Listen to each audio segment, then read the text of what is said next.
Ethan Calloway had exactly 45 minutes to find a wife. He stared at his phone screen like it might spontaneously combust and take him with it. The message glowed accusingly. Hank Thornton wheels down in SF at 6:30. Can't wait to meet that wife of yours. Morton's at 7. See you both there, partner. Ethan's forehead met his desk with a dull thud. From across the open-plan office, his CTO looked up from his monitor. Boss, you dying over there? Marcus called out. Worse. Ethan muttered into the wood grain. I'm about to lose $50 million because I'm an idiot who lies on LinkedIn. Marcus wheeled his chair over. The fake marriage thing, dude. We all knew that would bite you eventually. Ethan's head snapped up. Wait, you knew I made that up? Everyone knows you added married to your profile, literally the day after Thornton said he only backs family men with their priorities straight. Marcus shrugged. We figured you had a plan. My plan was to hope he'd never visit. Well, that worked great. Marcus stood up. You've got like 40 minutes. Better get creative. Ethan blinked. Creative how? I don't know. Hire an actress? Bribe a stranger? Make a deal with someone desperate? Marcus headed back to his desk. You're the CEO. Figure it out. An actress. Hire someone. It was insane, ridiculous, possibly illegal. Ethan grabbed his phone and started searching. 38 minutes later, Ethan had learned that hiring a last-minute actress in San Francisco was harder than getting venture capital funding during a recession. Agency 1 laughed and hung up. Agency 2 required 2 weeks minimum notice. Agency 3 asked if this was for adult entertainment purposes, and disconnected when he said no. He was 5 seconds from a complete meltdown when he spotted her. Sloane Parker sat cross-legged on the lobby floor, surrounded by what looked like an art supply store explosion, fabric swatches, paint chips, and a scale model of something architectural spread around her like she'd claimed this corner as her kingdom. She wore vintage overalls splattered with every color imaginable, beat-up sneakers, and had her auburn hair twisted up with what appeared to be a paintbrush. Steve, listen to me very carefully, she said into her phone, one hand gesturing emphatically at nothing. You cannot have modern industrial and French countryside cottage. That's not eclectic. That's an identity crisis. Pick one or live in chaos. Ethan stopped walking. She was interesting, not conventionally put together. She looked like she'd been doing combat with a craft store, but she was here, roughly the right age, and, most importantly, looked like someone who might need money. He checked his watch. 6:17 p.m., 43 minutes. Excuse me, he said, putting on his best confident CEO voice. Sloane held up one finger without looking at him.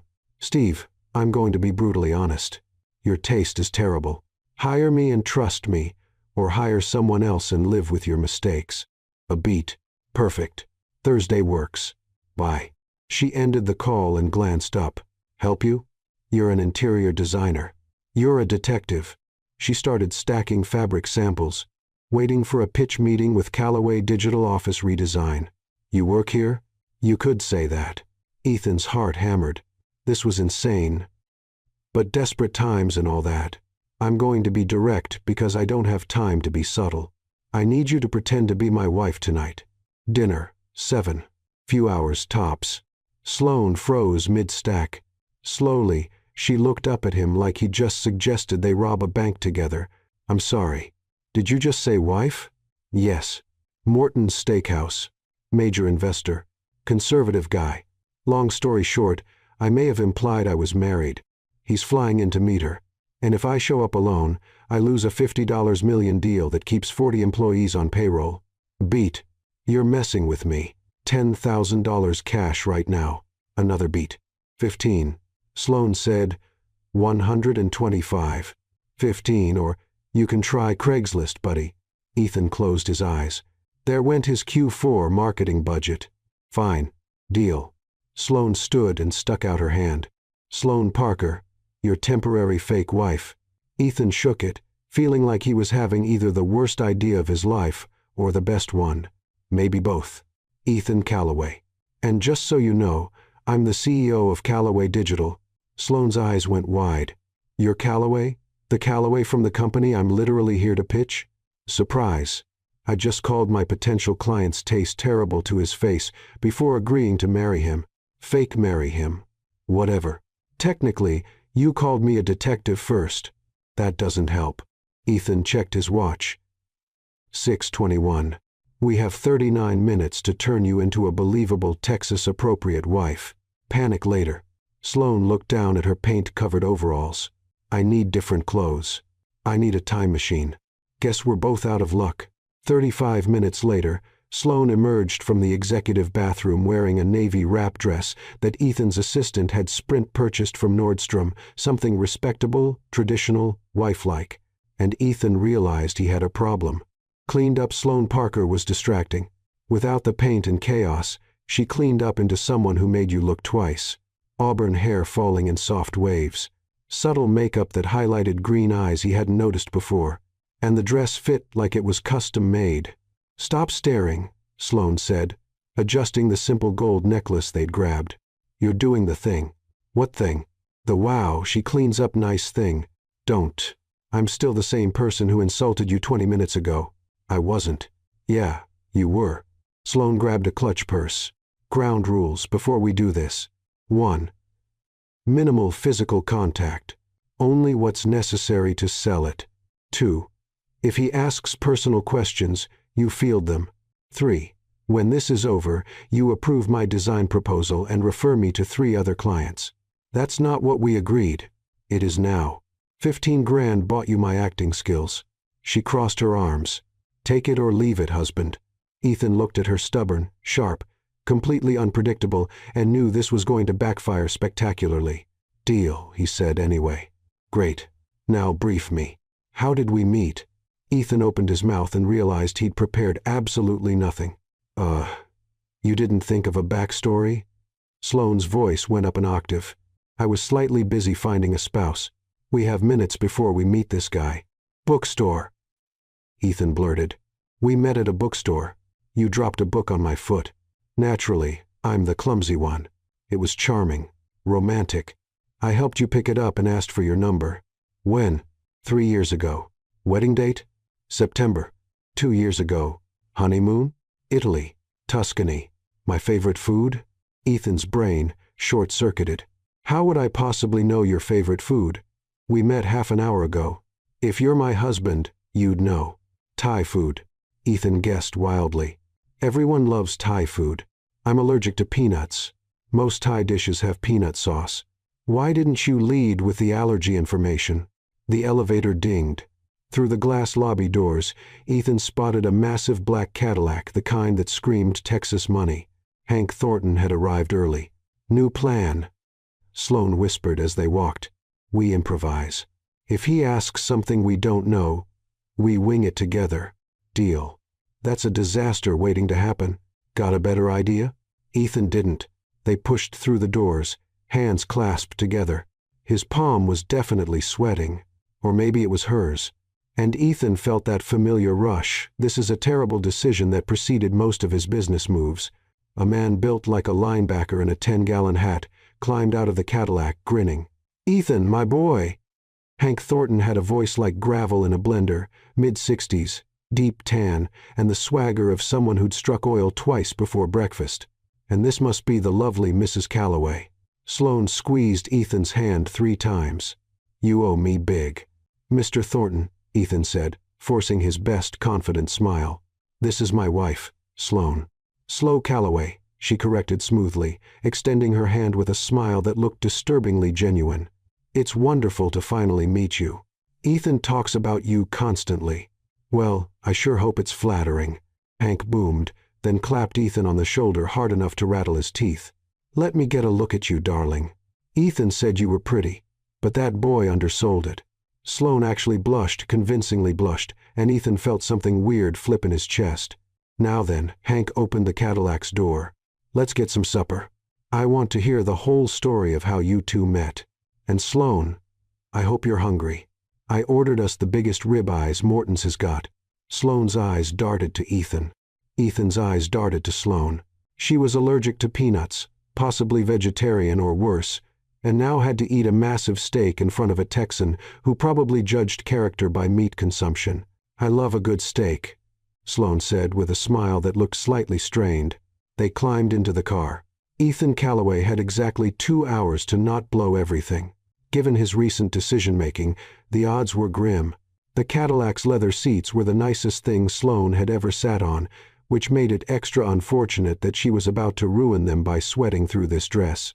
Hank Thornton twisted around from the front passenger seat, his massive frame making the action look like watching a bear do yoga. "Tell me everything. How'd you two crazy kids meet?"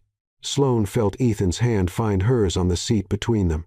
His palm was definitely sweating, or hers was. Hard to tell when both of them were panicking. "Bookstore," they said in unison. Hank's eyebrows shot up. "Well, that's synchronized. You two practice that?" 3 years of marriage," Ethan said smoothly, though his grip on Sloane's hand tightened. "You finish each other's sentences eventually." "Oh, that's sweet." Hank grinned. "Which bookstore?" "I love a good romantic story." Sloane's mind went completely blank. She knew approximately 4 bookstores in San Francisco and couldn't remember a single name. The one on she started. "Green Street?" Ethan replied. "Green Street." "Exactly," Sloane finished. "Was there a bookstore on Green Street?" She had no idea. "I was reaching for a book on the top shelf and basically threw it at Ethan's head." "She's exaggerating," Ethan said. "It hit my shoulder." "You said it hit your foot earlier," Sloane blurted, then immediately wanted to evaporate. Hank frowned slightly. "It bounced," Ethan said without missing a beat. "Shoulder first, then foot. Big book. Very heavy. What was it called again, honey?" Sloane's brain screamed. "The Art of Italian Architecture." "Right. Because you were planning our honeymoon even then." Ethan smiled at her, but his eyes said, "What are you doing?" "I'm a planner," Sloane said weakly. "That you are, darling." Hank slapped his knee. "So Ethan, being a gentleman, helped you up?" "I wasn't on the ground," Sloane interrupted. "He helped with the book," Hank continued. "And then what?" "I asked for her number," Ethan said. "He was very smooth about it," Sloane added. "I was not smooth. I was a mess. You were adorable."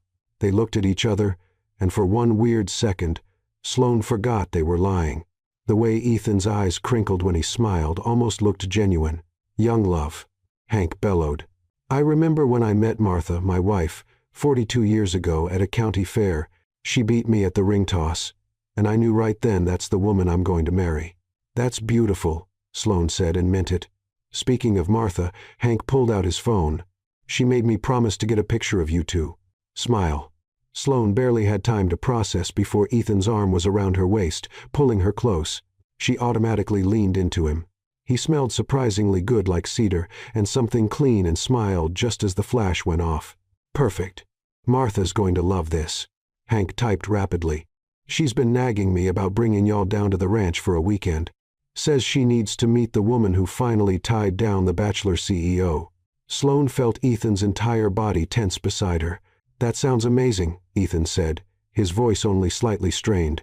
"We'd love to eventually. When work slows down." "Work?" Hank waved dismissively.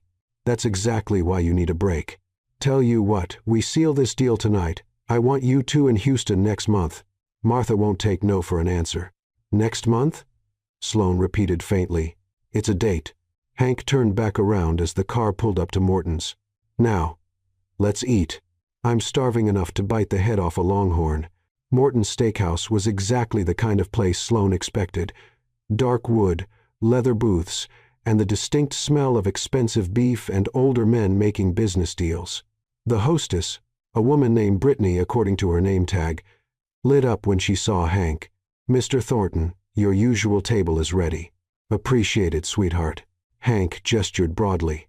"This is Ethan Calloway and his lovely bride, Sloane. Going to be seeing a lot of them around here once we're partners."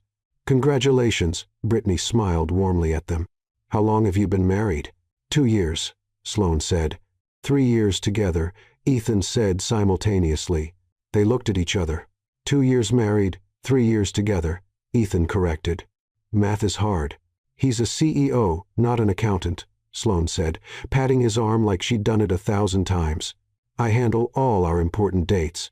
"Smart woman," Hank approved. "Never let the man track the anniversaries. That's a recipe for sleeping on the couch." They settled into a curved leather booth, Sloane sliding in first with Ethan right beside her, close, very close. Their thighs pressed together, and Sloane became hyper-aware of everywhere they were touching. Focus. She needed to focus. A waiter appeared immediately. "Mr. Thornton. Wonderful to see you. Your usual? You know it, Denny. Ribeye, medium rare, loaded baked potato. And bring the same for my friends here. We're celebrating." Sloane's stomach dropped. Actually, Ethan's hand landed on her knee under the table. Warm, firm. The squeeze said, "Shut up." "Actually, that sounds perfect," Sloane finished. "Though maybe medium for me." "You got it, ma'am. And to drink?" "Whiskey." "Neat," Hank said. "Ethan?" "Same." "And for the lady?" Sloane looked at Ethan, who looked back helplessly. What did fake wives of CEOs drink at business dinners with Texas oil men? "Red wine," she said. "Something Italian." "Surprise me." "Excellent choice." Danny vanished. Hank leaned back, clearly in his element. "So, Sloane, Ethan tells me you're in design. Interior design?" "Yes." "Finally, something I can talk about without lying. Residential and commercial. I actually have a proposal meeting with Callaway Digital this week. That right?" Hank looked at Ethan. "You keep business and marriage separate." "Absolutely," Ethan said. "Sloane earned that meeting on her own merit. I recused myself from the selection process." Sloane blinked. That was actually thoughtful and a good lie that made them both look professional. "I respect that." Hank nodded. "Too many folks mix business with pleasure and end up with neither. You two seem to have it figured out." "If only he knew." "We work at it," Sloane said. "Communication is key." "Amen to that." Hank raised his water glass. "To partnerships, business and personal." They clinked glasses, and Sloane took a long sip, wishing desperately it was something stronger. "Now," Hank said, setting down his glass with purpose, "let's talk about the deal. Ethan, I've looked over your proposal. Impressive numbers, solid growth trajectory, innovative platform. But you know what sold me?" "What's that?" "The fact that you're a family man." Hank looked between them. "I've backed a lot of brilliant hotshots over the years. Know what they all had in common? They burned out. No roots, no reason to build something lasting. But you?" He pointed at Ethan. "You've got someone to come home to. Someone who keeps you grounded. That tells me you're in this for the long haul." Sloane felt something uncomfortable twist in her chest. This man was about to invest $50 million based on a complete fabrication. "Sloane keeps me sane," Ethan said quietly. And something in his voice sounded almost real. "I'd be lost without her." Their eyes met, and Sloane forgot her line.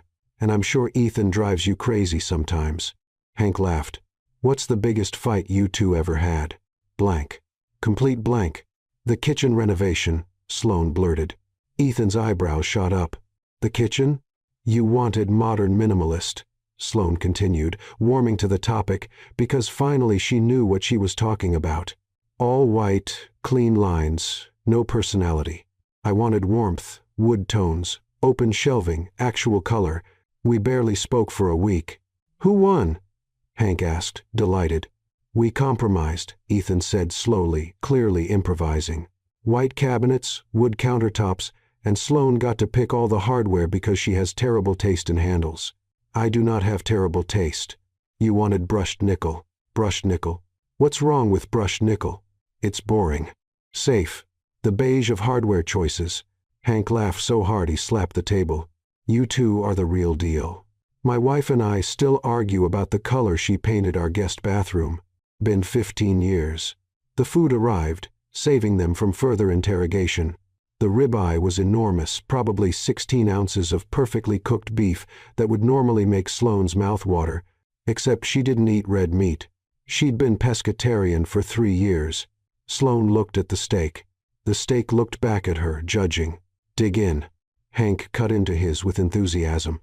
Ethan glanced at her, noticed her frozen expression, and his own knife stopped mid-cut. She saw the realization dawn on his face. She couldn't eat this, but she had to eat this. Sloane picked up her knife and fork, cut a small piece, and put it in her mouth. It was fine texture-wise anyway. She chewed, swallowed, smiled. "Delicious," she said. Ethan's hand found her knee again under the table. This time it felt like solidarity. "So, Hank," Ethan said, clearly trying to redirect attention, "tell us about the ranch. How much land are we talking?" And just like that, Hank was off talking about cattle and property lines, and something about a prize-winning bull named Duke. Sloane cut another small piece of steak. This was going to be a long dinner. 2 hours later, Sloane had managed to eat approximately 1/3 of the steak by pushing the rest around her plate strategically, nodding at appropriate intervals, and laughing at Hank's stories about Martha's terrible cooking when they first married, how she tried to make chicken fried steak and somehow set the kitchen curtains on fire. The fire department came and everything. "That's terrifying," Sloane said, genuinely entertained despite the absurdity of her situation. "Ah, but she learned. Now she's the best cook in Houston." Hank flagged down their waiter. "Danny, we need dessert. What's the special tonight?" "Chocolate lava cake with vanilla bean ice cream." "Perfect. 3 of those."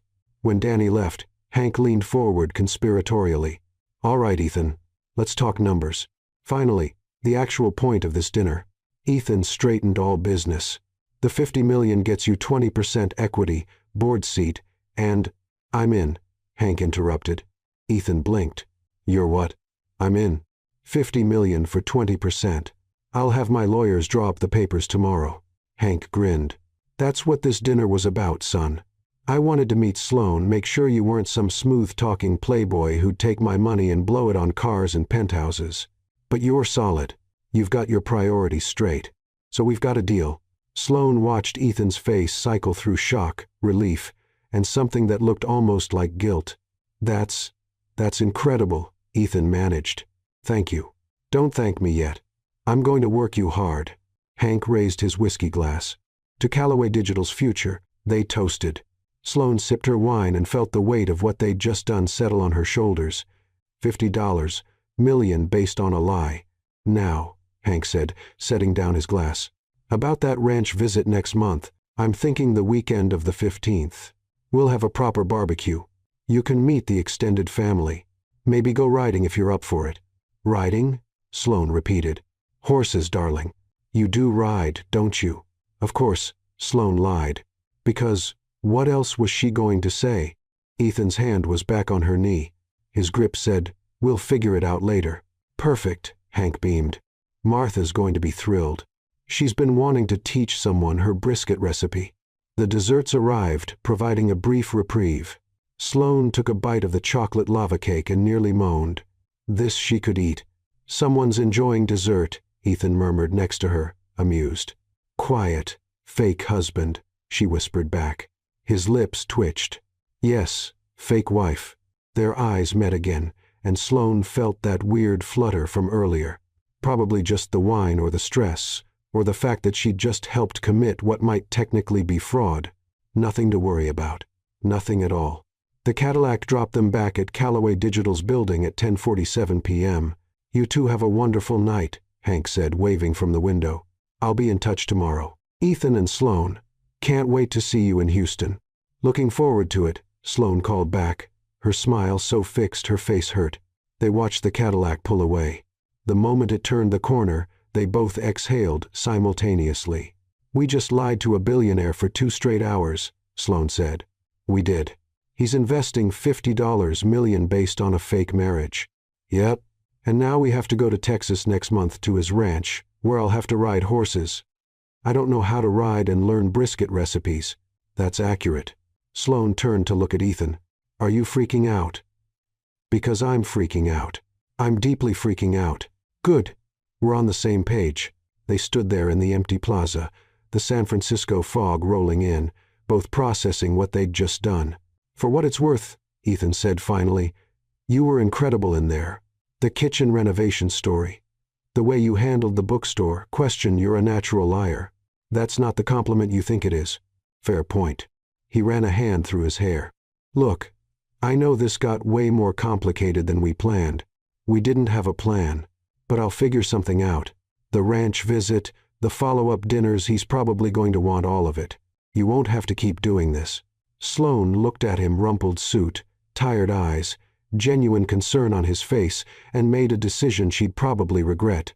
How much for the ranch weekend? Ethan's eyes widened. What? You heard me. Because Hank Thornton seems like a genuinely nice guy who's about to give you $50 million because he thinks you're a stand-up family man. If this falls apart, you lose everything. So how much for one weekend in Texas? Sloan? I can't ask you to. 25,000, she said.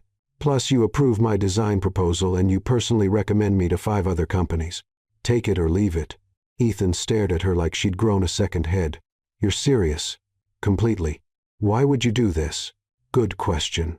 Sloan didn't entirely know the answer herself. Maybe because Hank reminded her of her grandfather.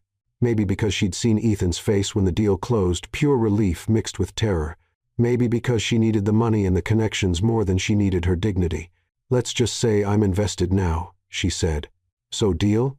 Ethan was quiet for a long moment. Then he stuck out his hand. Deal. But we do this right. No more improvising.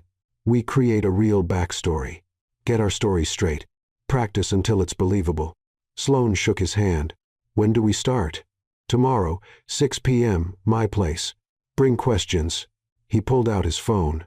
I'll text you the address. Her phone buzzed a moment later with the details. This is insane, Sloan said.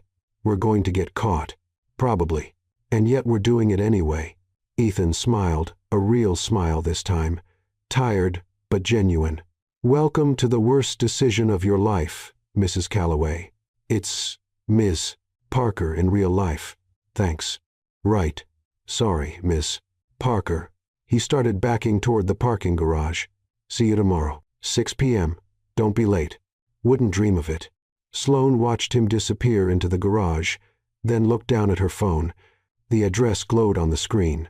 She'd just agreed to spend a weekend in Texas pretending to be married to a man she'd met 4 hours ago. This was either the best business decision of her life or the beginning of a spectacular disaster.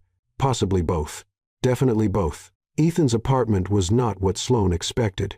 She'd imagined sleek minimalism, all glass and steel and uncomfortable modernist chairs that prioritized aesthetics over actually sitting. Instead, she walked into organized chaos. Bookshelves crammed with everything from tech manuals to science fiction.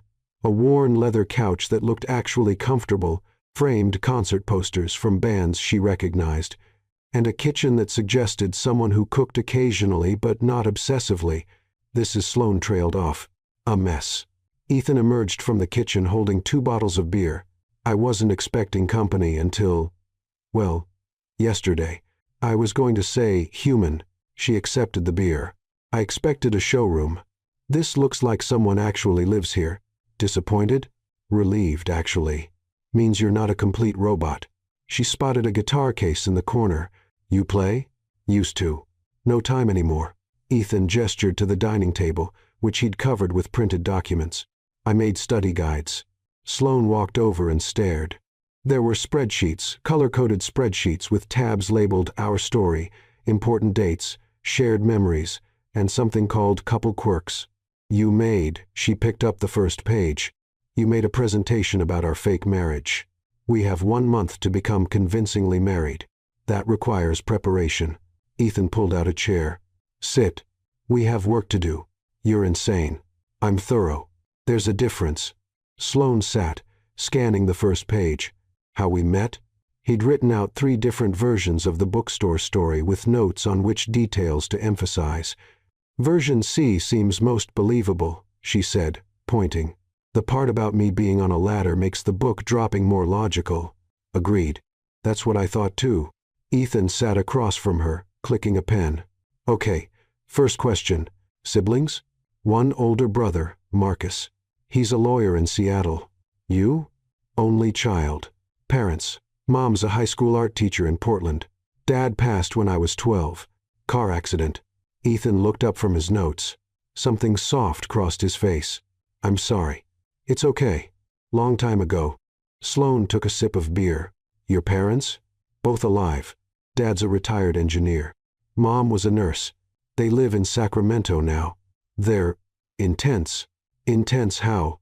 The kind of intense where my mom calls every Sunday without fail and my dad still asks when I'm going to get a real job despite the fact that I run a multi-million-dollar company. Sloan laughed. They sound fun. They're exhausting. And they're going to want to meet you eventually. Add it to the list. She gestured at his spreadsheet. What else?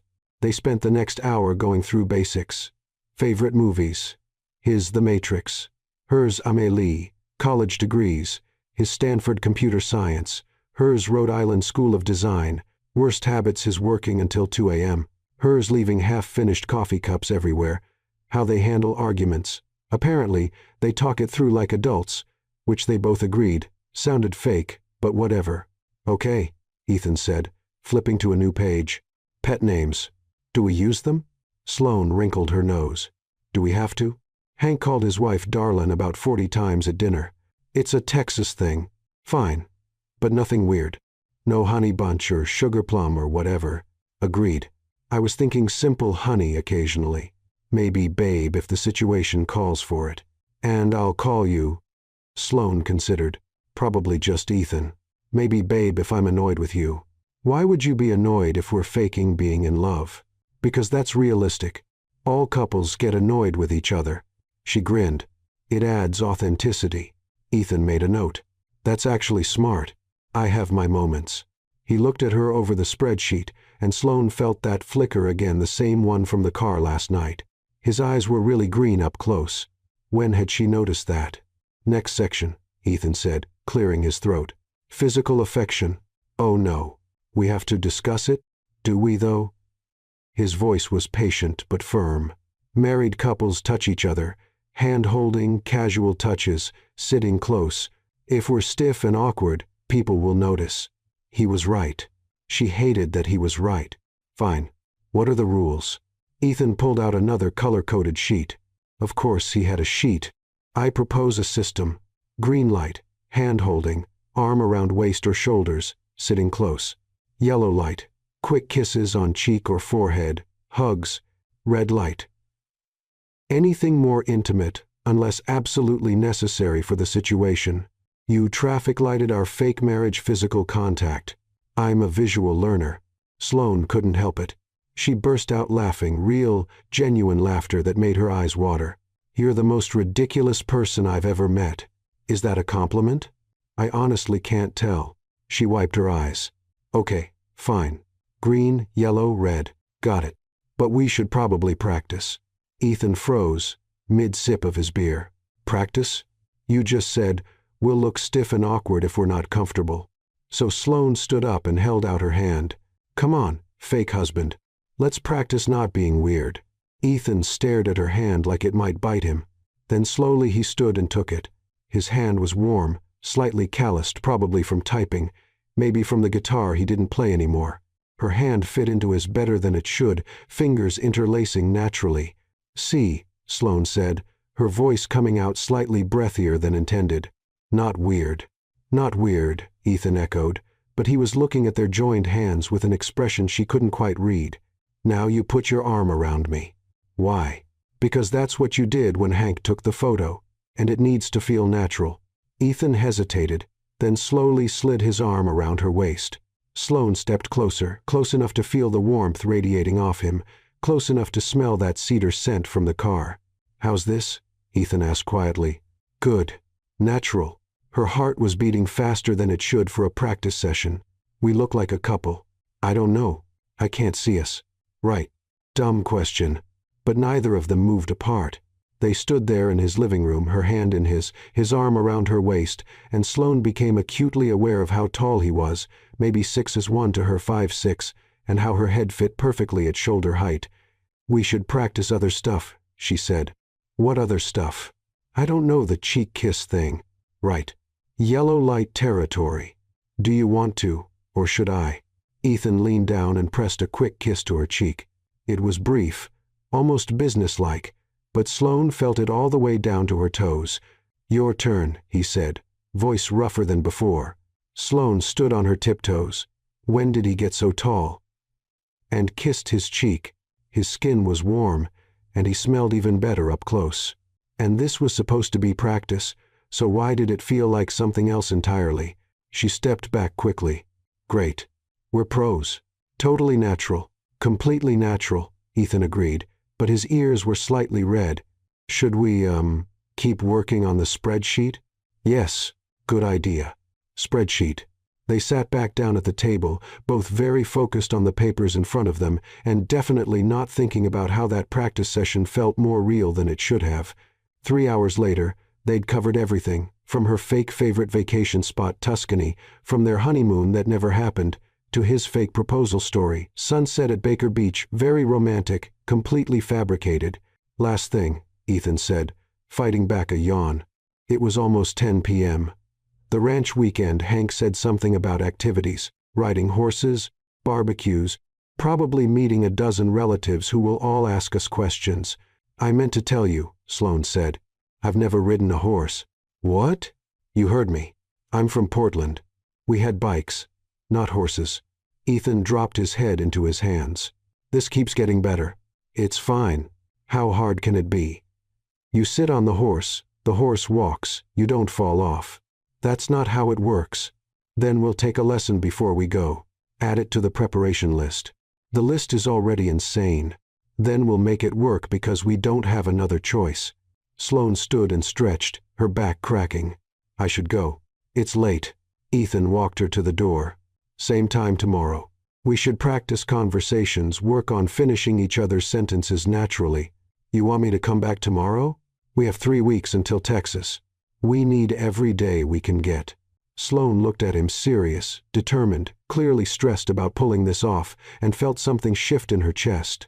This was supposed to be a simple transaction, money for a performance, but standing here in his doorway, having spent hours learning his favorite foods and childhood memories, and the way his eyes crinkled when he was trying not to smile, this was getting complicated. Tomorrow at 6, she agreed. I'll bring takeout. You don't have to. If I'm going to spend every evening here learning to be your fake wife, you're going to feed me? His lips twitched. Fair enough. What do you like? Surprise me. But remember, no peanuts. Nothing too heavy with meat. Vegetarian? Pescatarian. Actually, I can do fish. Noted. He leaned against the doorframe. Hey, Sloane. Yeah? Thanks for doing this. For being weirdly good at it. She smiled. Thanks for the weirdly specific spreadsheets.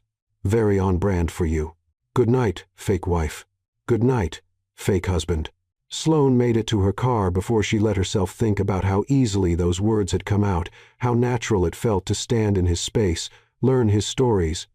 Practice touching him. She was in trouble.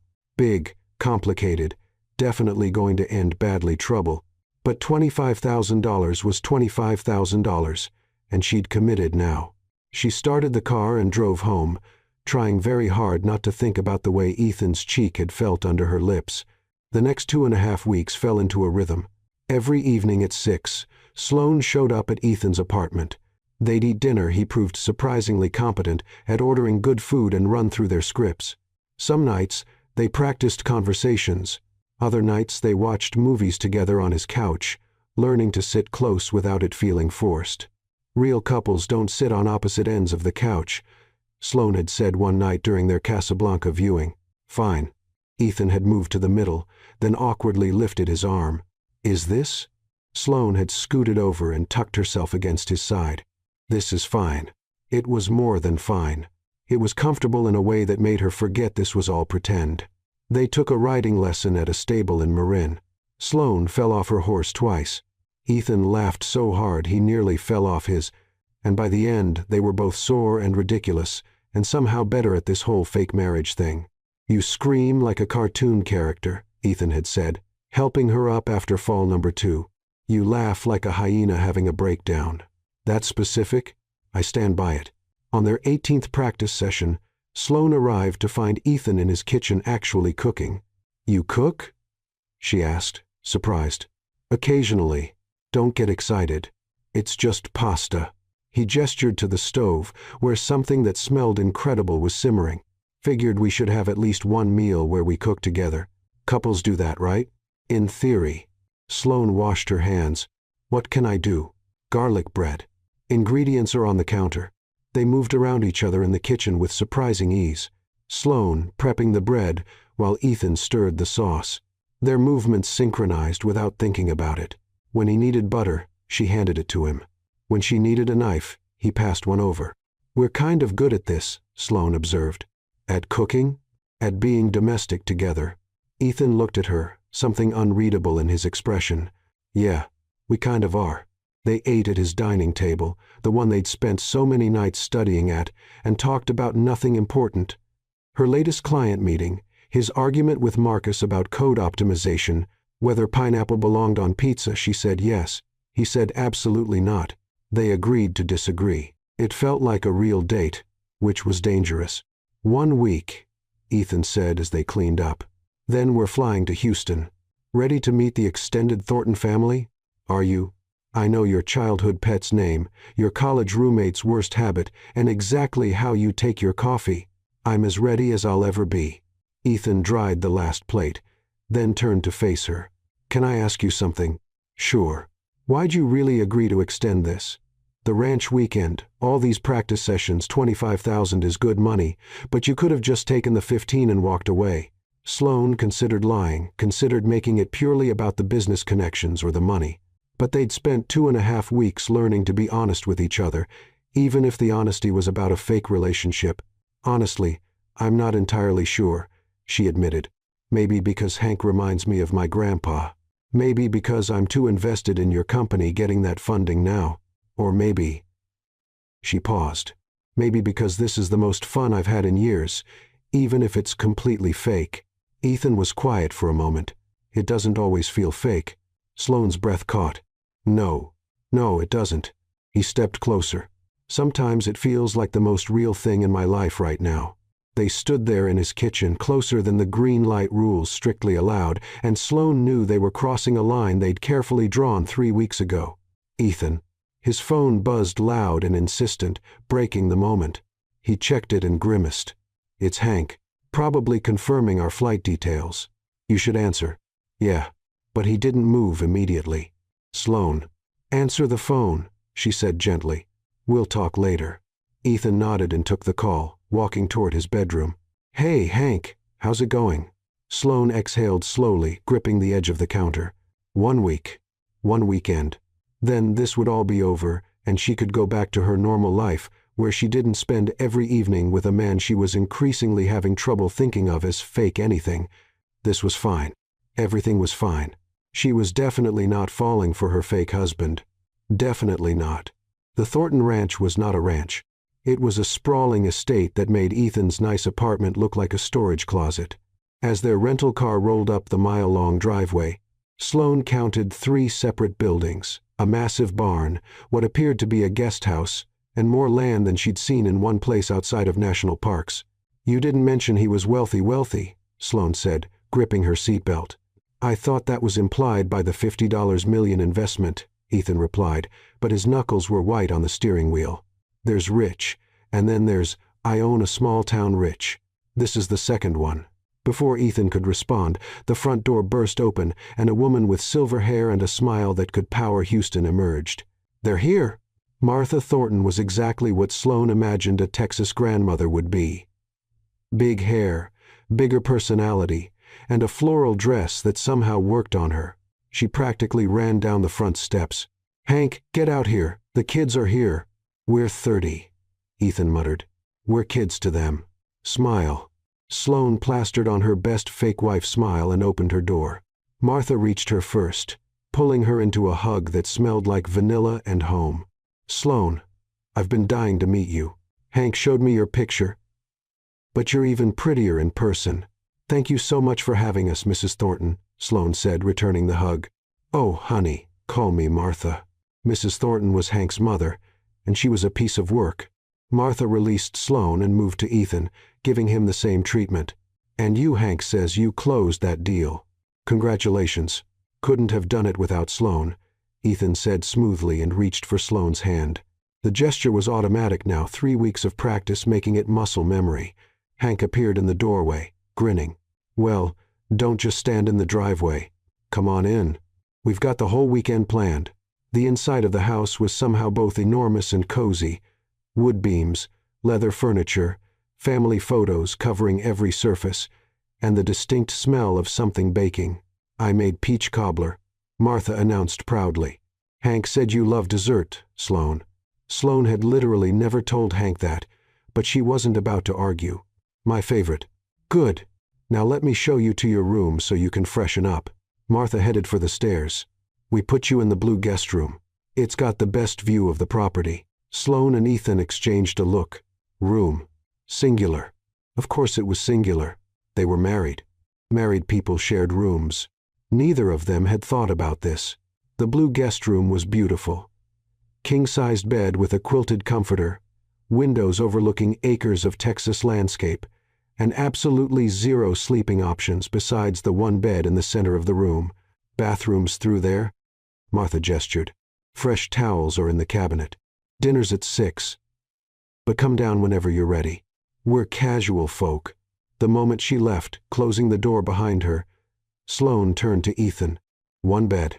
I see it. One bed. I have eyes, Sloane. We didn't plan for this. We didn't plan for a lot of things. Ethan dropped their bags. It's fine. I'll sleep on the floor. That floor is hardwood. You'll destroy your back. Then I'll sleep on top of the comforter. We'll make a pillow wall. We're adults. We can handle this. Sloane looked at the bed, then at Ethan, then back at the bed. 3 weeks ago, this would have been unthinkable. Now, after all those movie nights on his couch, after falling asleep against his shoulder during The Princess Bride, after that almost moment in his kitchen, pillow wall, she agreed. Totally mature solution. Great. Ethan checked his watch. We have an hour before dinner. Want to review the family tree one more time? You brought the spreadsheet to Texas? I brought the spreadsheet to Texas. You're unbelievable. You say that like it's a bad thing. Dinner was a production not just Hank and Martha, but Hank's brother Earl and his wife Susan, their daughter Crystal and her husband Wade, plus Martha's sister Dorothy, who kept referring to everyone as dear and speaking loudly because she'd forgotten her hearing aids. So, Sloane, Crystal said brightly, passing the mashed potatoes. Mom says you're an interior designer. That's so creative. Thank you. I love it. And you met Ethan at a bookstore? That's so romantic, Susan gushed. Nothing like these dating apps kids use now. We got lucky, Sloane said, glancing at Ethan, who squeezed her hand under the table. Tell them about the proposal, Martha insisted. Hank said it was at the beach. Ethan cleared his throat. Baker Beach. Sunset. I had this whole plan with candles and flowers, but it was windier than I expected, so half the candles blew out immediately. But it was perfect anyway, Sloane added, warming to the story they'd practiced because it felt real. Just us and the ocean, and this ridiculous man trying to relight candles in the wind. Did you cry? Dorothy asked loudly. Like a baby, Sloane lied. What? Dorothy shouted. She cried? Crystal yelled back. I should hope so. Earl leaned forward. Ethan, Hank says your company's doing great. What's your 5-year plan? And just like that, the conversation shifted to business. Sloane half-listened while demolishing her second helping of brisket. Turns out Martha's cooking was worth the hype, and watched Ethan handle the questions with practiced ease. He was good at this. The confident CEO who had answers for everything. But she'd seen the other side, now the guy who made color-coded spreadsheets and got flustered when practicing cheek kisses and cooked surprisingly decent pasta. She liked both versions, which was a problem. Sloane? Martha's voice cut through her thoughts. You all right, dear? You looked a million miles away. Sorry, just thinking about how beautiful your home is. The color scheme in the dining room is gorgeous. Martha beamed. Oh, you're sweet. You'll have to give me some ideas. I've been wanting to update the living room for years. I'd love to, and she meant it. After dinner, Martha insisted on showing Sloane her garden while the men talked shop in Hank's study. Crystal and Susan joined them, and Sloane found herself genuinely enjoying the conversation about hydrangeas and the challenges of Texas heat. Can I ask you something? Crystal said as they walked through rows of roses. And you can tell me it's none of my business. Sure, Sloane said, slightly nervous. How did you know that Ethan was the one? Sloane's heart did a weird flip. She should have prepared for this question, should have a practiced answer ready. Instead, she heard herself say, he made me laugh. Even when I was having the worst day, he'd say something ridiculous, and suddenly everything felt manageable. And he listened, really listened when I talked about my work, my ideas. He made me feel like what I had to say mattered. Crystal smiled softly. That's beautiful. It was beautiful. It was also describing actual Ethan, not fake husband Ethan. When had that happened? Come on, Martha said, linking her arm through Sloane's. Let's go rescue the men from their boring business talk. They found the men in the study, surrounded by photos of prize cattle and football trophies. Ethan's eyes found Sloane's immediately, and she saw relief flash across his face. There's my wife, he said, and the way he said it made something in Sloane's chest tighten. Missing me already, she teased, walking over to slide an arm around his waist. Green light behavior. Totally normal. Always, he murmured, and pressed a kiss to her temple yellow light. Also normal. So why did it feel like a red light moment? You two are sickeningly cute, Crystal announced. Wade, why don't you kiss my temple randomly? Because you told me public affection makes you uncomfortable, Wade replied reasonably. Not the point. Everyone laughed, and the evening dissolved into coffee and cobbler and stories about the ranch's history. By the time they headed upstairs, Sloane's face hurt from smiling, and she'd learned more about cattle breeding than she ever needed to know. They're nice, she said as Ethan closed their bedroom door behind them. They really are. He loosened his tie. Makes the lying feel worse, doesn't it? Yeah. They got ready for bed in awkward silence. Sloane changing in the bathroom, Ethan changing while she was gone, both moving carefully around the elephant in the room, the bed. So, Ethan said, staring at it. Pillow wall. Pillow wall. They constructed a barrier down the center of the bed using every available pillow and decorative cushion. It looked ridiculous. This is the worst pillow wall I've ever seen, Sloane said. It's my first one. Cut me some slack. They climbed into bed on their respective sides, the pillow wall between them like the world's most ineffective chaperone.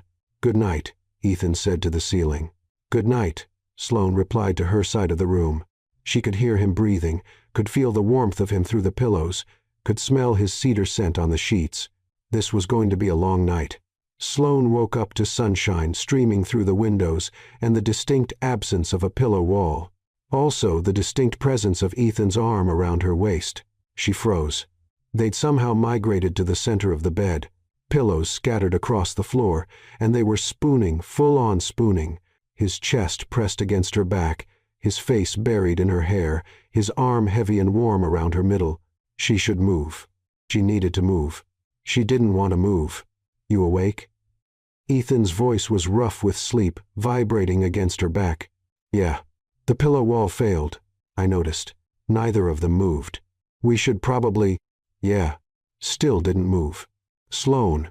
A knock at the door. You two awake? Breakfast is ready and we're going riding at 9. Martha's cheerful voice called. They sprang apart like teenagers caught making out. We'll be right down, Sloane called, trying to sound normal and not like she'd just woken up in her fake husband's arms wishing it was real. Take your time, dear. Ethan sat on the edge of the bed, running his hands through his hair. That was nothing, Sloane supplied quickly. We fell asleep. People move in their sleep. It's fine, right? Fine. Totally fine. So we're good. We're great. They weren't great. They were the opposite of great. But they had 2 more days of this, and Sloane needed to get her head on straight. This was fake. It was all fake. The money, the deal, the practice sessions, all of it was pretend. The fact that she'd slept better in Ethan's arms than she had in months was irrelevant. Completely irrelevant. The horseback riding was both better and worse than Sloane expected. Better because the Thornton horses were gentle and well-trained. Worse because Ethan looked unfairly attractive in a cowboy hat, and her brain was having trouble processing that while also trying not to fall off her horse. You're doing great, Crystal called from her horse beside Sloane's. Much better than I expected for a city girl. We took a lesson before coming, Sloane admitted. Multiple lessons, actually. I may have fallen off twice. Crystal laughed. I like you. You're real. Not trying to be perfect all the time. If only she knew. They rode out to a creek where Martha had packed a lunch. The Texas landscape was surprisingly beautiful, rolling hills, wild flowers, huge sky. Sloane found herself actually relaxing, laughing at Wade's terrible jokes, listening to Earl's stories about growing up on the ranch. Ethan sat beside her on the blanket, their shoulders touching, his hand occasionally finding hers. Each touch sent electricity up her arm. "You two planning on kids?" Susan asked casually while biting into a sandwich. Sloane choked on her water. Ethan patted her back. "We're focused on our careers right now. Maybe in a few years." "Don't wait too long," Martha advised. "Time moves faster than you think." "We'll keep that in mind," Sloane managed, still coughing. On the ride back, Sloane's horse decided to get frisky. It wasn't anything dramatic, just a sudden burst of speed that caught her off guard. She yelped, gripping the reins tightly. Ethan was beside her in seconds, reaching over to grab her reins, slowing both horses. "You okay?" "Fine. Just startled me. Want to head back?" "We can walk them if you're not comfortable." The concern in his voice was real, not fake husband concern. Real Ethan concern. "I'm okay," she said softly. "Thanks for the save. Anytime." Their eyes met, held for a moment too long. Something unspoken passed between them, something that felt like a question neither of them was ready to ask. "Come on, lovebirds," Hank called from ahead. "Let's get these horses back before dinner." That evening, after another enormous meal and several rounds of cards, Sloane and Ethan finally escaped back to their room. "I'm exhausted," Sloane said, flopping onto the bed. "How are we only halfway through this weekend?" "I don't know, but I'm running out of stories about our fake life." Ethan sat beside her.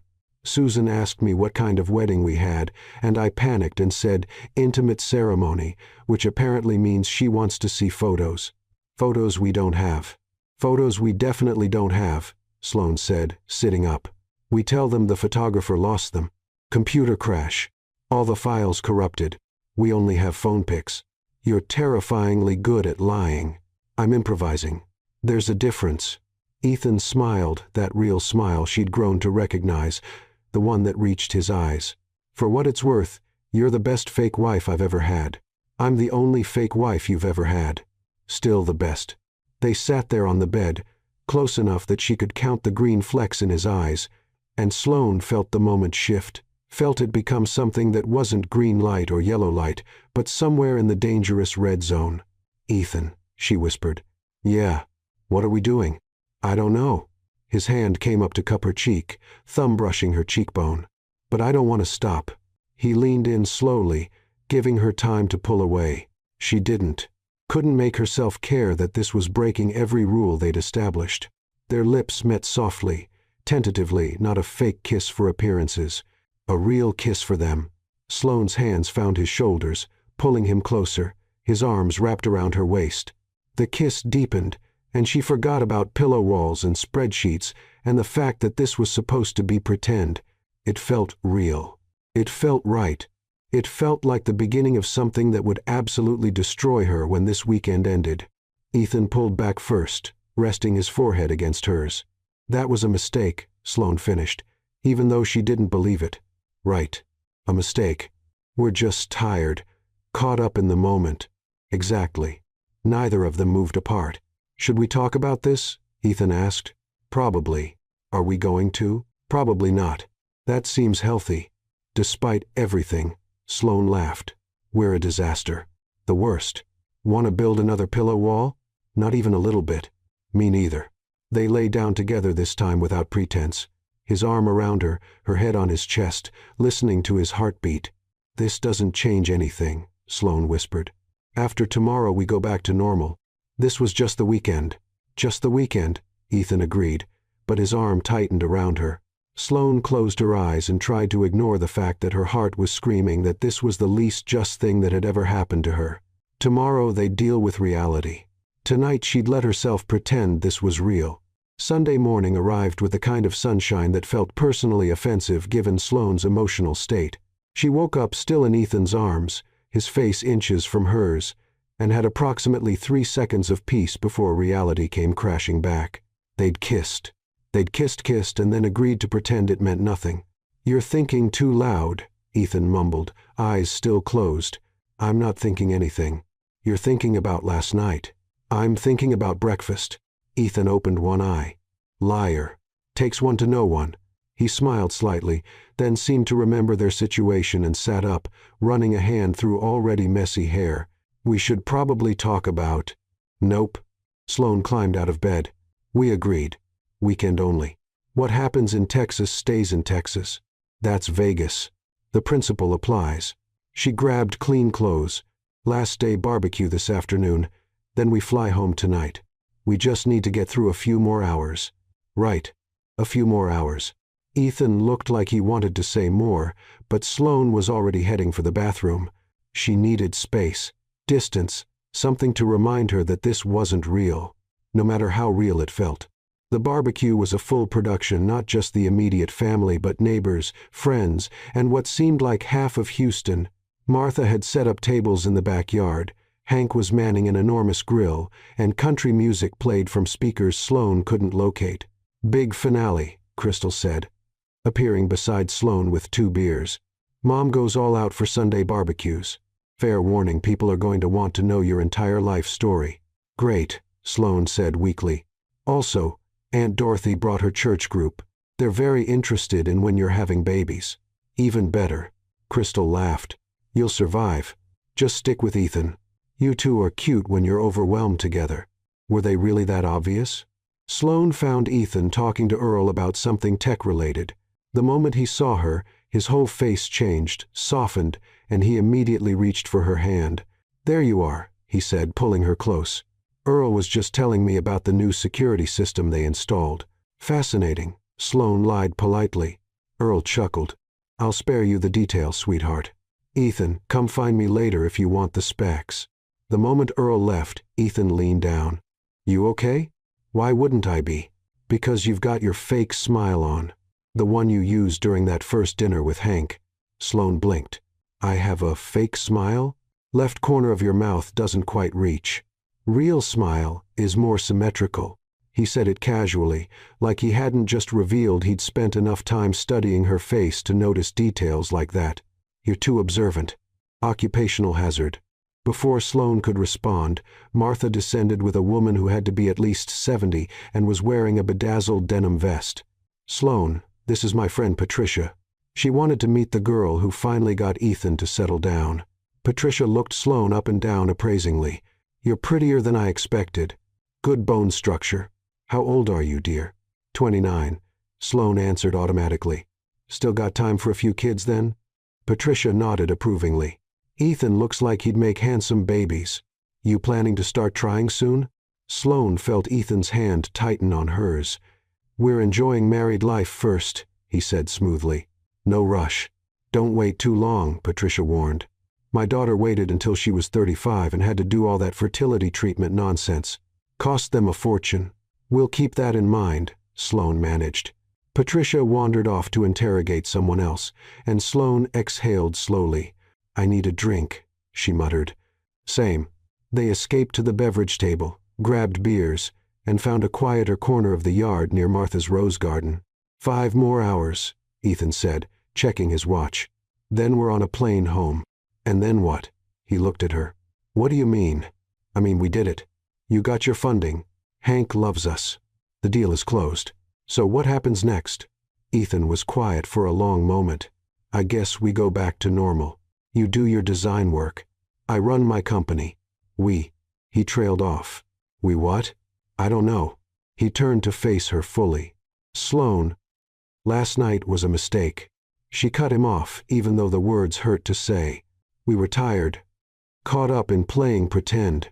It doesn't mean anything, does it, Ethan? She forced herself to look at him. This was a business arrangement. Money for a performance. That's all. Is that really all it was for you? No, it wasn't. But admitting that would make everything worse. Yes, she lied. That's all. Something shuddered behind Ethan's eyes. Right. Of course. Business. Ethan, there you two are. Hank's voice boomed across the yard. He was walking toward them with his phone out, grinning widely. I've been looking everywhere. Got someone who wants to say hi. He handed the phone to Ethan, and Sloane heard a woman's voice. Ethan?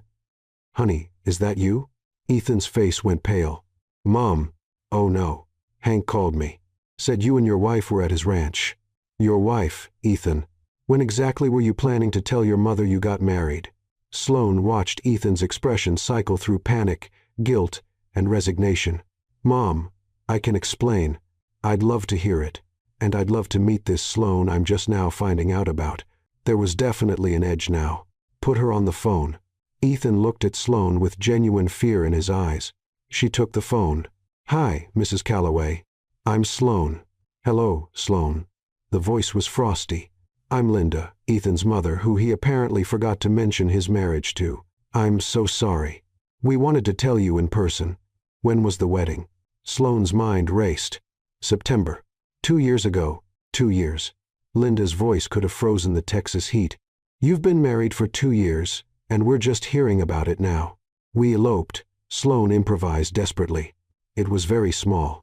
Spur of the moment. I see. And in 2 years you never thought to mention it? No family dinner? No introduction? Mom, Ethan took the phone back. We were going to tell you. Work's been crazy. And you've been deliberately avoiding us because you knew we'd be upset. Linda cut him off. We're coming to visit next weekend. We're meeting this wife of yours properly, and you're going to explain why you've been lying to us for 2 years. Mom, you don't need to. Next weekend, Ethan. We'll be there Friday evening. The line went dead. Ethan stared at the phone. Hank looked between them, clearly realizing he'd stepped in something. I thought you told them. I'm sorry, son. I didn't mean to cause trouble. It's fine, Ethan said automatically. Not your fault. But the look he gave, Sloane said everything was very much not fine. The flight home was quiet, not the comfortable silence they'd developed over weeks of practice, but the heavy, awkward silence of two people avoiding a conversation they needed to have. Sloane stared out the window at the clouds, trying to process. This was supposed to be done one weekend, then back to normal. But now Ethan's parents were coming. More lies, more pretending, more time together, when being together was becoming dangerous. We don't have to do this, Ethan said finally, his voice low so the other passengers wouldn't hear. I'll tell my parents the truth. Take the fallout. The truth being that I paid you to pretend to be my wife, to close a business deal. That everything was fake. That I'm sorry for dragging you into this. The word fake hit harder than it should have. If you tell them the truth, they'll tell Hank, Sloane pointed out. Deal falls apart. Company's in trouble. 43 employees lose their jobs. I know. So we keep going. Sloane, how much for one more weekend? She turned to face him. Your parents Friday to Sunday. Same terms as before. I'm not paying you to meet my parents. Why not? It's still part of the arrangement. Because it's different. Ethan's voice rose slightly, then he caught himself and lowered it. Because this stopped being just business weeks ago, and you know it. Sloane's heart hammered. Ethan, don't what? Tell you the truth that the spreadsheets and practice sessions stopped being about fooling Hank and started being about spending time with you? He laughed bitterly. That kiss last night wasn't fake for me, Sloane. None of this has been fake for me. She wanted to say it back, wanted to tell him she felt the same way, that every moment of the past month had become the best part of her day. That waking up in his arms felt more like home than anywhere she'd lived.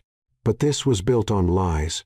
Their entire relationship, if she could even call it that, was a foundation of fraud and desperation and business deals. How could anything real grow from that? It has to be fake, she said quietly. Because if it's real, then we're just two people who met because you needed to lie to a billionaire. That's not romantic. That's not some cute story to tell people. It's just sad. Ethan looked at her for a long moment. Is that really what you think? I don't know what I think anymore. Well, let me know when you figure it out. He turned away, effectively ending the conversation. They didn't speak for the rest of the flight. Marcus was waiting in the office when Ethan arrived Monday morning. How was Texas? He asked, spinning in his chair. Did you successfully fool everyone into thinking you're a responsible married adult? It went fine, Ethan said shortly, dropping his bag. Fine, that's it? Come on. I need details. Did you have to, hold hands and stuff? Was it weird? Marcus, I'm really not in the mood. Is the wife hot? Ethan's glare could have melted steel. Marcus held up his hands. Whoa. Okay, touchy subject. Got it. Ethan sat at his desk and tried to focus on email, tried not to think about how Sloane's face had looked when she said their relationship was just sad. Tried not to wonder if she was right. His phone buzzed. Linda Calloway, your father and I will arrive Friday at 6 p.m. We expect dinner with you and Sloane. No excuses. Great. Perfect. Exactly what he needed. He should call Sloan, set up the next round of practice sessions, create a new spreadsheet with his parents' information, get back to business. Instead, he stared at his phone and wondered how everything had gotten so complicated. Sloan spent Monday avoiding her phone. She knew Ethan would call eventually to discuss his parents' visit. Knew they needed to prepare, practice, get their story straight. She just couldn't bring herself to answer yet. Instead, she threw herself into work, finished the Callaway digital proposal. It felt weird now designing his office space, picking colors she knew he'd like because she'd spent a month learning his preferences.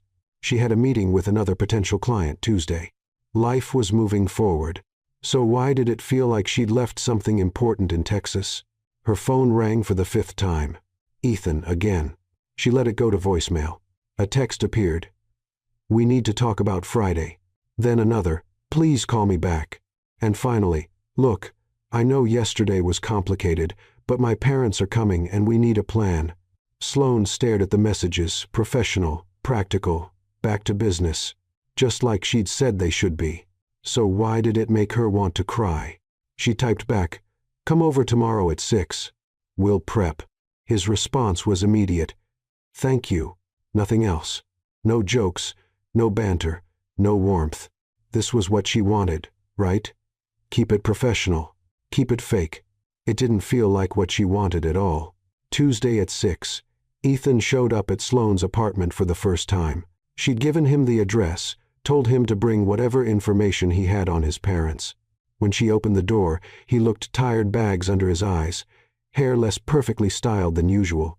"Hey," he said. "Hey." She stepped aside. "Come in." Her apartment was chaos compared to his organized space. Art supplies scattered across every surface, fabric samples pinned to walls, 3 half-finished design projects visible from the doorway. It was very her. "Sorry about the mess," she said automatically. "It's not messy.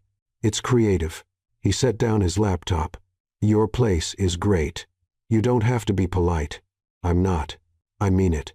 He looked at her, and there was something raw in his expression.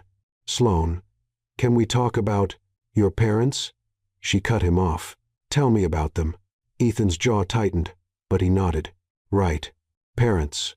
He opened his laptop, and sure enough, there was a spreadsheet less elaborate than the Hank ones, but thorough. They spent an hour going over details. Linda and Robert Callaway, married 40 years. Linda was a retired nurse, sharp and observant, and apparently terrifying when angry. Robert was a retired engineer, quieter but equally formidable. They lived in Sacramento. They'd be expecting dinner Friday. Probably questions all weekend. "Your mom sounded really hurt on the phone," Sloan said quietly. She is." Ethan rubbed his face. "I'm a terrible son. She's going to see right through this. We'll make it work. We're good at this now, remember? Are we?" He looked at her. "Because it feels like we're terrible at this. The lying, the pretending, all of it. Ethan, my mom's going to ask how we met, how I proposed, what our wedding was like. And I'm going to sit there and lie to her face because I'm too much of a coward to tell her the truth." His voice cracked slightly. "I'm going to lie to my own mother, Sloan, for money, for a business deal. What does that make me?" Sloan's chest ached. "It makes you someone trying to save your company, save jobs. That's not nothing. It feels like nothing right now." They sat in silence. The spreadsheet glowed between them, full of facts and details, and more lies to learn. "We don't have to do this," Sloan said finally. "If you want to tell them the truth and lose everything, Hank's investment, the company's future." Ethan shook his head. "No, we're in too deep now. We finish this." "Okay." She reached across and took his hand. "Then we finish it together." He looked at their joined hands. "I'm sorry for getting you into this, for making it complicated. You didn't make it complicated alone." She squeezed his hand. "I'm here by choice, remember? $25,000 worth of choice." She meant it as a joke, a way to lighten the mood, remind them this was still business. Instead, Ethan pulled his hand away. "Right," he said flatly. "The money. Almost forgot. Ethan. I didn't mean." "It's fine." He closed his laptop. "Should I come back tomorrow? More prep? If you want. I'll text you." He left without looking back, and Sloane sat in her chaotic apartment wondering how she'd managed to say exactly the wrong thing again. Friday arrived like an execution date. Sloane stood in front of her closet trying to decide what one wears to meet their fake in-laws while their fake marriage crumbled around them. She'd barely spoken to Ethan since Tuesday. He'd texted prep information. She'd responded with one-word answers. They were professionals having a professional arrangement. It felt awful. Her phone buzzed. Ethan. Parents landing at 5. Dinner reservation at 7. I'll pick you up at 6:30. Sloane. Okay. She stared at the message, fingers hovering over the keyboard. Wanted to say something more, apologize for the money comment, ask if he was okay, tell him she'd been thinking about that kiss every night since Texas. Instead, she put the phone down and pulled out a green dress that made her feel confident. She was going to need it. Ethan's car pulled up at exactly 6:30. Sloane slid into the passenger seat, and they sat in awkward silence for a full 10 seconds before both speaking at once. Look, I'm sorry about Tuesday. They stopped, almost smiled. Almost. You first. Ethan said. I'm sorry about the money comment. It came out wrong. I didn't mean to make this feel transactional. It is transactional. That's the whole point. But his voice was softer than it had been. I'm sorry for walking out, for making this harder than it needs to be. Your parents are going to hate me, aren't they? Probably. He pulled into traffic, but not because of anything you'll do. They're going to hate that I kept you secret, that I lied for 2 years. We can still tell them the truth. No. Ethan's hands tightened on the wheel. We can't. Not without everything falling apart. So we do this one more time. One more weekend. Then what? I don't know. They drove the rest of the way in silence. The restaurant was Italian intimate, upscale, the kind of place where conversations echoed and privacy was a myth. Linda and Robert Calloway were already seated. Sloane recognized Linda immediately from the stiffness in her posture and the way her eyes tracked Ethan as they approached. She was petite, silver-haired, and had the kind of face that probably looked kindly until it looked furious. Robert was tall like Ethan, with the same green eyes and a quieter presence that somehow felt more intimidating. Mom. Dad. Ethan's voice was careful. This is Sloane. Linda stood, and for a terrifying moment, Sloane thought she might refuse to shake hands. Instead, she pulled Sloane into a hug. Hello, Sloane, she said, and her voice had that particular quality of someone being extremely polite while also extremely angry. I'm Linda. I would say it's nice to finally meet you, but that would be a lie, wouldn't it? Since my son has been lying for 2 years, Mom, Ethan started. Sit, both of you. Linda released Sloane and sat back down. We're going to have a civil dinner, and then we're going to talk about why my son felt the need to hide his marriage from his own parents. They sat. Robert hadn't said a word yet, just studied them both with those sharp green eyes. The waiter appeared, took drink orders, and vanished. The silence stretched. So, Linda said finally, Sloane, tell me about yourself, since apparently my son won't. Sloane glanced at Ethan, who looked like he wanted to disappear through the floor. I'm an interior designer, she started. I grew up in Portland. Studied at RISD. How did you meet my son? At a bookstore 3 years ago. I dropped a book, and he helped me pick it up. And when did you start dating? Right away. We just clicked. Linda's eyes narrowed. And you got married when? September. 2 years ago. Small ceremony, I assume, since we weren't invited. The hurt in her voice was real, and Sloane felt it like a knife. We eloped, Ethan said. It was impulsive. We were in love, and didn't want to wait. Impulsive? Linda repeated the word like it tasted bad.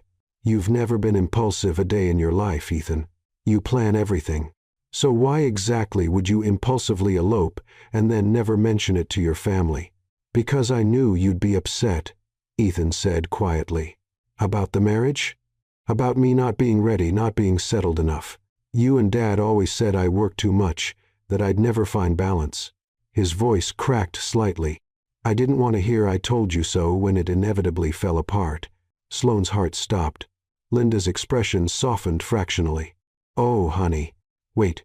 Robert spoke for the first time, his voice deep and measured. What inevitably fell apart? The marriage. Ethan froze. Sloane watched him realize what he'd said, watched him try to backtrack. I didn't mean. You said, when it inevitably fell apart, Robert continued. Not if. When. Like it's a foregone conclusion. He looked between them. Are you two having problems? No, Sloane said quickly. Too quickly. Yes, Ethan said at the same time. Linda set down her wine glass with a decisive clink. Okay. What's really going on? Nothing, Ethan said. We're fine. Just normal marriage stuff. Ethan Michael Calloway. Linda used the full name like a weapon. I have been married for 40 years. I know what normal marriage stuff looks like. And this isn't it. You two barely look at each other. You're sitting like strangers, and you just accidentally implied your marriage is doomed. She leaned forward. So I'll ask again, what's really going on? Sloane felt panic rising. They were caught. Done. Everything was about to explode. We're not really married, Ethan said suddenly. The words hung in the air like a bomb. Sloane's head whipped toward him. Ethan. No. I'm done. He looked at his parents, and his face was full of exhausted guilt. We're not married. We never were. Sloane's not my wife. She's a designer I hired to pretend to be my wife to close a business deal. And I've been lying to everyone for over a month, and I can't do it anymore. Silence. Linda stared at her son like she didn't recognize him. Robert's expression was unreadable. Sloane couldn't breathe. You, Linda, started, then stopped. Started again.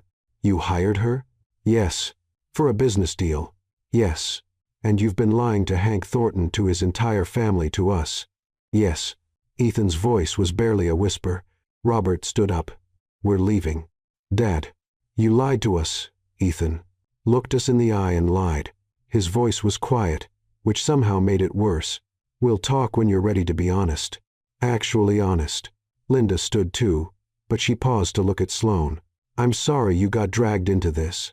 Whatever he paid you, it wasn't worth it.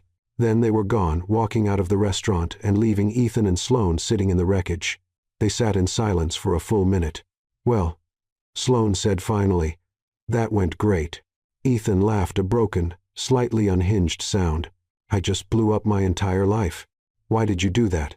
Because I couldn't lie to my mom anymore. He dropped his head into his hands.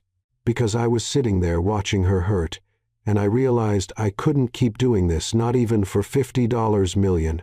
Ethan, when Hank finds out, I know. The deal's dead. The company's in trouble. Everything I worked for is gone. He looked up, and his eyes were red-rimmed, but at least he could look at himself in the mirror. Sloane reached across the table and took his hand. I'm sorry. Don't be. This was my choice. My mess. He squeezed her hand. I'll still pay you for Texas. For tonight. All of it. You held up your end. I don't want the money, Sloane. I don't want the money, Ethan. She said it firmly. I never wanted the money. Not really. Then why did you do it? Because. She took a breath. Because you were funny and smart and completely ridiculous with your color-coded spreadsheets. Because spending time with you became the best part of my day. Because somewhere between the first dinner and the pillow wall, I stopped pretending and started falling. Ethan stared at her. What? I'm in love with you, you idiot.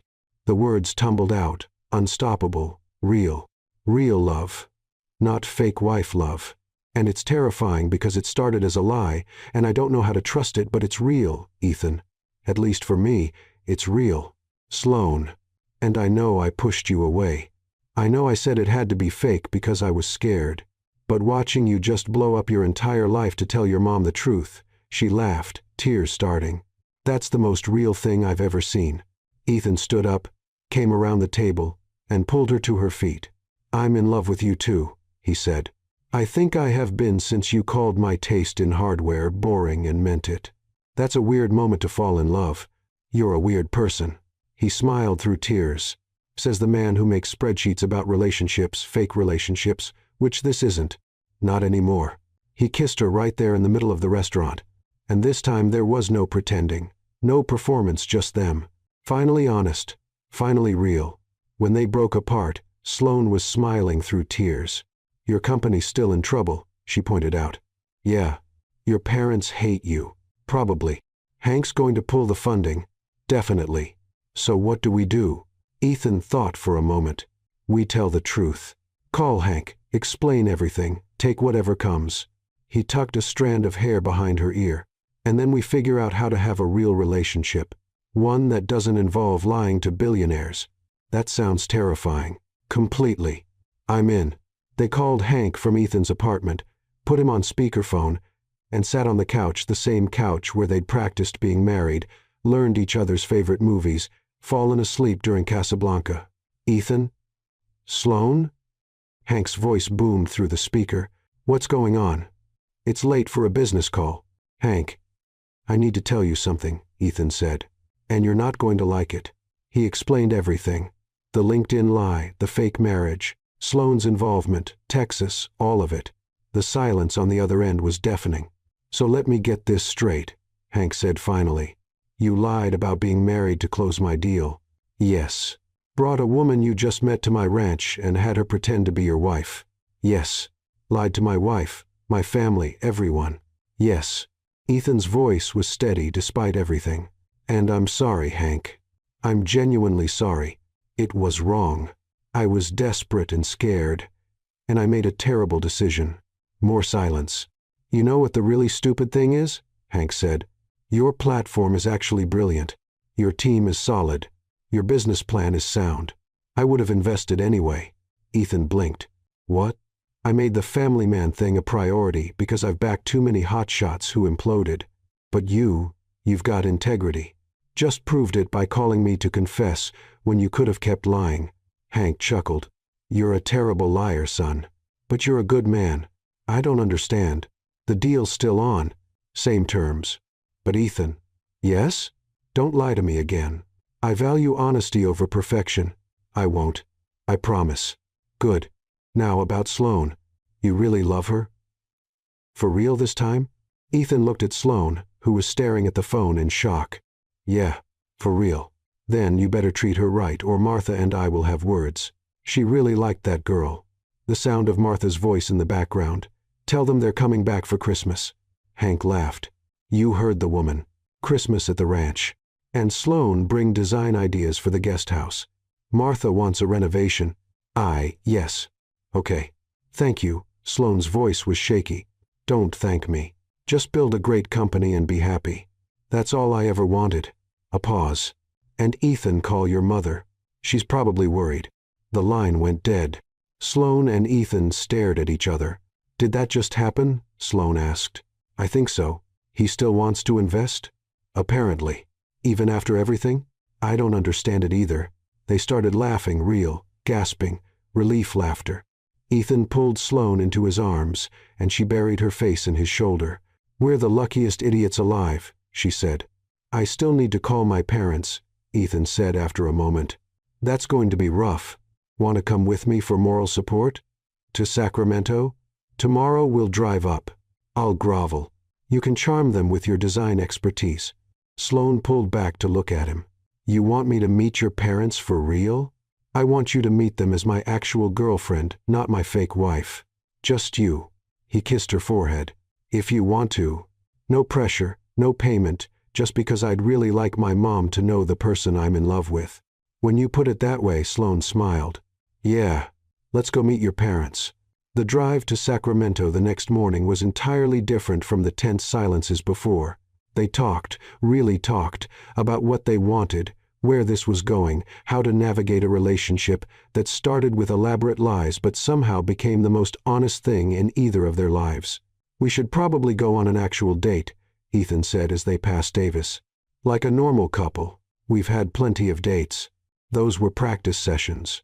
They felt like dates to me. That's because we were falling in love during them. Sloan grinned. True. Okay, fine. Where would you take me on a real first date? Bookstore, obviously. Because of our fake meet-cute story. No, because I've seen your apartment. You're a reader.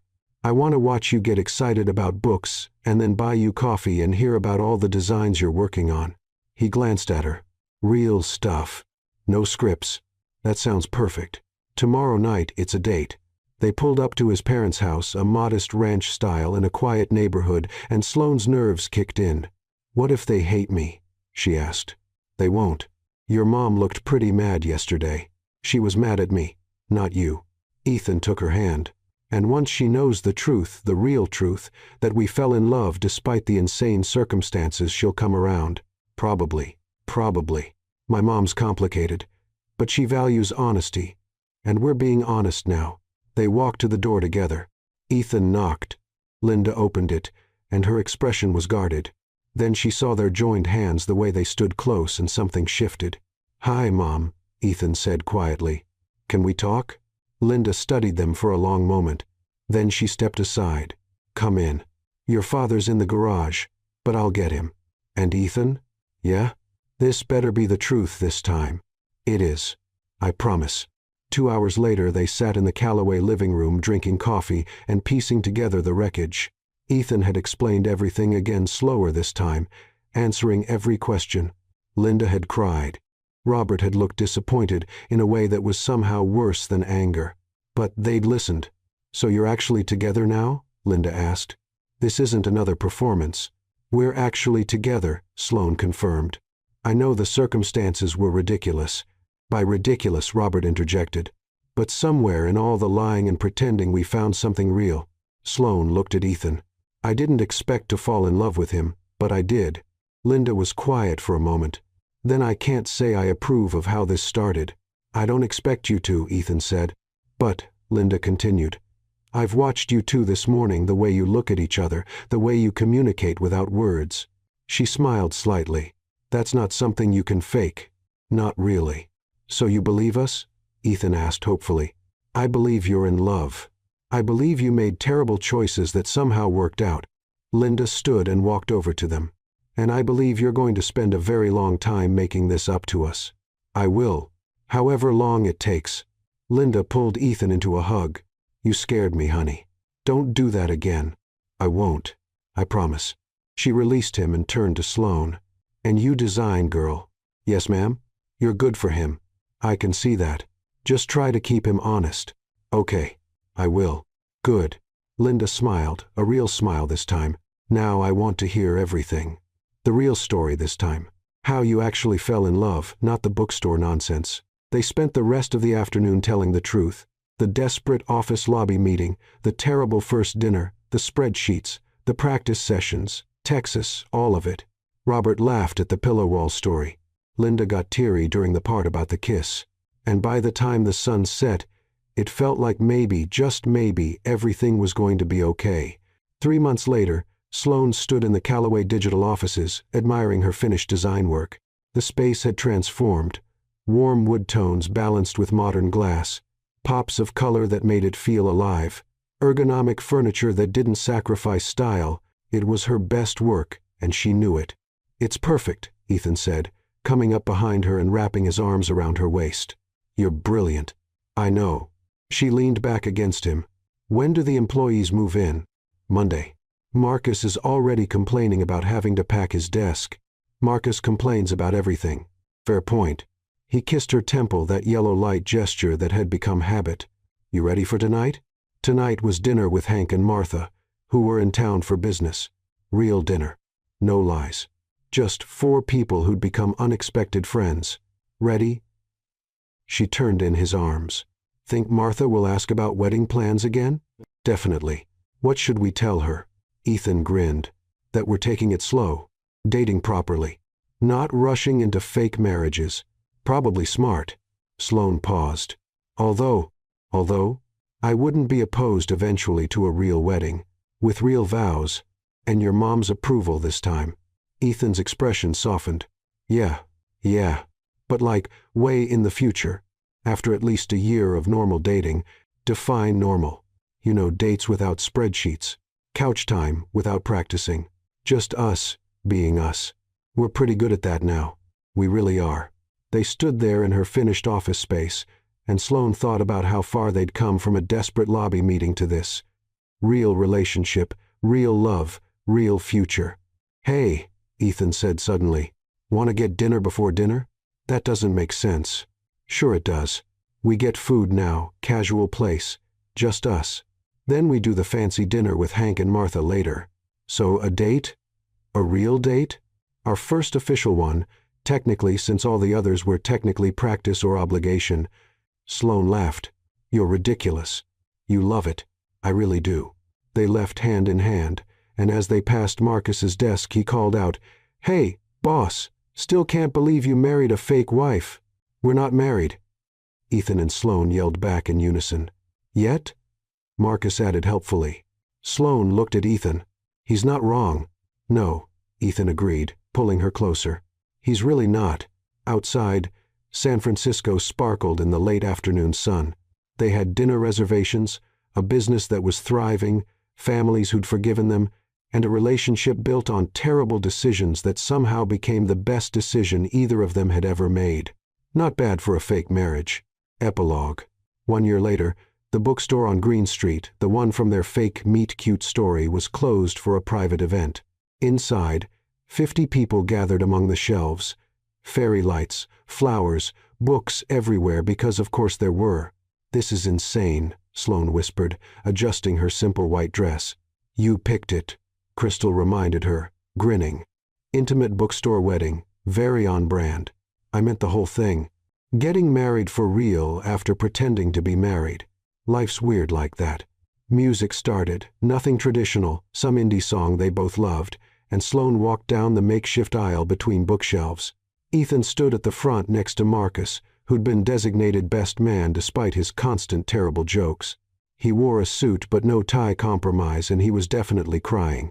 "You're crying," Sloane whispered when she reached him. "You're beautiful," he whispered back. "Sappy. You love it." The officiant cleared her throat. "We're gathered here today, and yes, I have to say it, to celebrate Ethan and Sloane's marriage. Their real marriage this time." Laughter rippled through the crowd. "A year ago, these two met under arguably the worst circumstances possible," the officiant continued, "through lies, spreadsheets, and what Ethan described to me as the world's most elaborate business transaction." More laughter. Hank's booming voice. "Best investment I ever made." But somewhere between the fake dates and the very real feelings, they found something authentic, something worth fighting for, something worth eventually making legal. Linda was crying in the front row. Robert was stoically not crying but definitely tearing up. "Ethan, you want to say your vows?" Ethan took both of Sloane's hands. "Sloane Parker, you dropped a book on my head." "That never happened," she protested. "Metaphorically. You came into my life when I was desperate and drowning, and instead of being my temporary solution, you became my everything." His voice cracked. "You made me laugh when I was stressed. You called out my terrible taste in hardware. You fell asleep during The Princess Bride on my couch, and I realized I wanted you to fall asleep there forever." Sloane was crying now too. "You taught me that the best things in life start with terrible decisions and honesty. I love you, really love you, and I promise to never make you pretend again. Except maybe when we play board games and you need to pretend I'm good at them. You're terrible at board games. I know. I love you anyway." "Sloane," the officiant prompted. "Ethan Calloway. You made a spreadsheet about our fake relationship." Everyone laughed. "You color-coded our physical affection guidelines. You practiced cheek kisses like you were studying for an exam. You were the most ridiculous person I'd ever met." She squeezed his hands. "And then you blew up your entire life to tell your mom the truth. You risked everything because you couldn't lie anymore. That's when I knew you were the real deal." Ethan smiled through tears. "You make me laugh. You support my weird design ideas. You learned my coffee order and my favorite movies and the way I like to organize fabric samples even though it makes zero sense." She took a shaky breath. "I love you, really, truly. No more pretending love you. And I promise to always be honest with you, except about your board game skills. I'm going to keep pretending those are salvageable. Deal."